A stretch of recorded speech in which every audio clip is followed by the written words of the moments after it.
النقي الطيب اللي هو العفوي ده، اللي هو يا رب انا عاوزه كذا ونفسي في كذا وبفكر في كذا وانت شايف ان انا كذا، طب ممكن يا رب كذا واقسمت عليك يحصل كذا كده كده.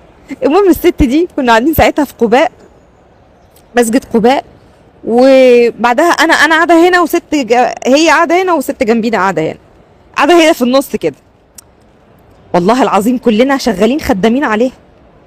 ليه؟ جنود السماء والارض. هي عايزه تروح الروضه، بتسال على الروضه. قمت انا ايه، انا كنت ساعتها مش عارفه بقرا قران ولا بعمل ايه. ف... ف... فانا بحب ابقى ذكيه شويه في موضوع يعني خدمه الناس. احب اعمل حاجات ما تاخدش مني وقت كتير بس تنجز حاجات كتير. يعني مثلا قلت لهم بصوا انا هفتح لكم هوت سبوت وهديكوا نمره ناس تعرفوا تخشوا تحجزوا منها للروضه، عشان هي لقيت الحجز مفيش خالص، وعيشوا انتوا حياتكم بقى ماشي. قمت قايله للست التانيه هتعملي كذا وهتسوي كذا وهتعملي كذا، وادي النت اهو وادي الرقم اهو، وعيش انت بقى حياتك.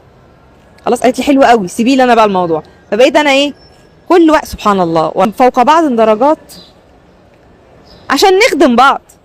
لما انا يبقى معايا مثلا نت وعارفه ان في ست مش عارفه تعرف تحجز لها، ربنا فضلني عليها عشان اخدمها، انا اللي بخدمها دلوقتي.